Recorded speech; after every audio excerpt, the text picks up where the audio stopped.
오늘부터 문인화 교실을 통해서 문인화의 이론과 실기를 시작해 보려고 합니다. 모든 시작은 두렵기 마련인데요. 시작하지 않으면 아무 일도 일어나지 않는다는 사실을 믿고 있기에 잘못 갈망정 뛰어보려고 합니다. 단 뛰기 전에 앞을 보려고 합니다. 이 이야기는 무슨 이야기냐면, 이론을 배운다는 것은 뛰기 전에 앞을 보는 겁니다. 그런데 뛰기만 하는 실기만 했다 그러면 앞을 보는 이론이 없는 것으로 인해서 내가 어디로 가야 할지를 모릅니다. 오늘 그런 의미에서 한번 문인화의 개념 정리부터 시작해 보죠. 문인화라는 말은요, 이렇게 씁니다. 문인화죠. 그런데 여러분, 우리가 회화 장르 파트에 자격을 회화 파트 이름으로 내세운 게 있나요? 예를 들어서요, 구두수성공만 그려야 하는 그림, 구두수성공화, 뭐 이런 게 있나요? 여성분들만 그려야 된다는 여성화, 뭐 이런 말은 없잖아요. 그런데 회화 파트 중에 자격, 문인이라는 자격을 내세운 회화 파트가 있으니 그것이 바로 문인화입니다. 그렇다면 문인과 문인화는 뗄 수 없는 연결성이 있다는 거잖아요. 그럼 그 문인이라고 하는 특성을 좀 알아봐야 될 거 아니에요. 문인이라는 용어를 언제 어디에서 드러났는지 우리들은 역사적인 추론을 통해서 한번 봅시다. 유교 경전에서 이 문인이라는 말을 처음 이렇게 찾게 되는데요. 그것은 시경과 서경입니다.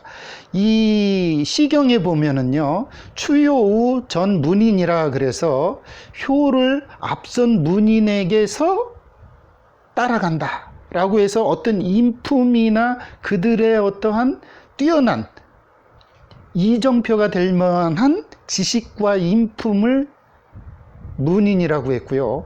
시경에서 보면 고문인이라고 해서 문인에게 아뢰다, 즉 어떠한 일이 있으면 문인을 통해서 고해보는 것으로서 지식의 상담자 내지는 지식을 가진 그룹이 문인이라는 뜻으로 나옵니다.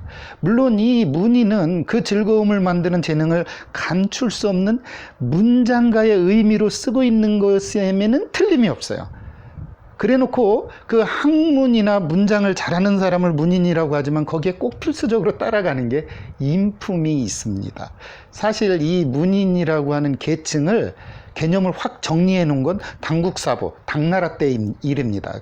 그 당국사보에 보면 문인 계층을 뭐라고 설명해 주냐면 진사시험에 합격한 사람들을 문인이라고 해요. 그러니까 어떻게 보면요, 문인들은 두 가지를 배운 사람들입니다. 첫 번째가 뭐냐? 문, 사, 철, 이것은 뭔 얘기냐면 요즘 말로 말하면 필수 항목이에요. 문인이 되기 위해서는 문장과 역사와 철학에 능해야 됐든, 요즘 말로 말하면 이것은 무슨 얘기냐? 이성훈련입니다. 이것을 통해서 이성훈련을 해요. 이거는 문인의 전공 항목입니다. 전공이에요. 전공 필수입니다. 그런데 교양 필수로 또 배워야 되는 게 있는데 그게 뭐냐? 시서화입니다. 이 시서화를 통해서 이들은 무슨 훈련을 하느냐? 감성 훈련을 합니다. 즉 이성 훈련인 학문과 감성 훈련인 예술, 이 둘을 일치시켰던 학의 일치의 그룹을 뭐라고 했느냐? 그들을 문인이라고 했다는 거예요. 그러니까 문인들은 엄격히 따지면 문사철에 능하면서도 동시에 시서화를 겸비한 그런 그룹이었던 거죠. 그런 사람들이 자기들의 감정과 사상과 어떠한 자기들의 지니고 있는 이상, 꿈 따위를 그림으로 그려낸 겁니다. 그러니 이들은 어떻게 보면 아마추어적인 그림 형태를 갖고 있을 수밖에 없었습니다. 그러니까 전문 화가와 대별이 되죠. 이 문인화라는 말을 처음 쓴 사람은 명말의 동기창입니다. 이 동기창에 남종화와 북종화로 나는데요. 이거는 물론 남종선, 북종선의 그 선종의 개념을 따온 겁니다.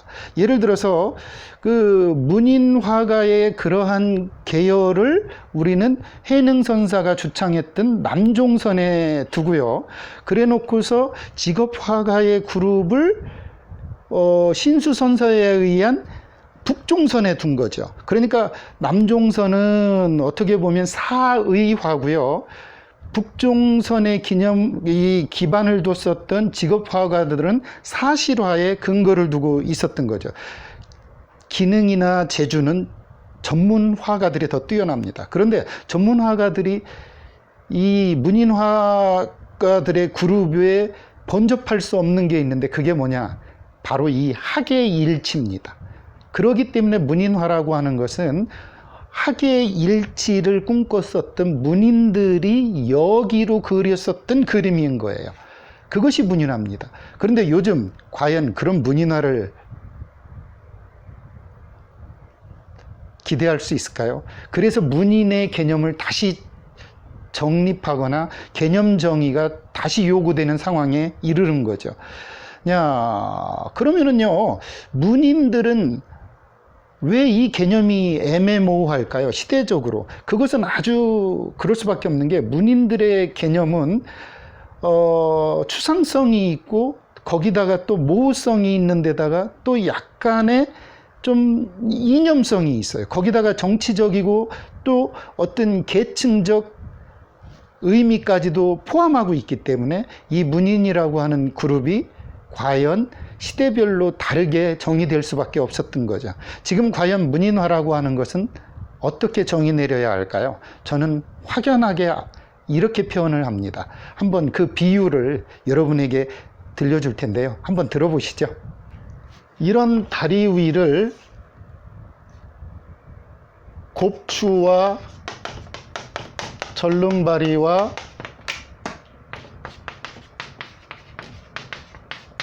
외눈박이가 지나가는데 여기서 누가 총을 쏩니다. 정상인만 지나갈 수 있다. 이 다리는 정상인만 지나갈 수 있다. 비정상인은 지나갈 수 없으니 너희들 이곳을 어떻게 지나갈래? 만약에 니들이 비정상인처럼 행동하면 여기서 우리는 총을 쏴서 너희를 죽일 것이다. 이렇게 이야기합니다. 그런데 이 셋은 놀랍게도 이곳을 지나갑니다. 어떻게 지나갔을까요? 이들에게 분필 한 자루만 딱 던져주면 됩니다. 곱추가 분필을 잡고 다리 위에 선을 긋습니다. 이렇게 선을 긋습니다. 그러자 외눈박이가 눈을 이렇게 가려, 야, 삐뚤어졌어. 똑바로 해. 똑바로 그어.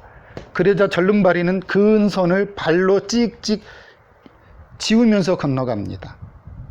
여기서 총을 쏘려고 했던 이 사람은 이들이 분필 하나를 가지고 제대로 건너가는 모습을 보고 총을 쏠 수가 없었습니다.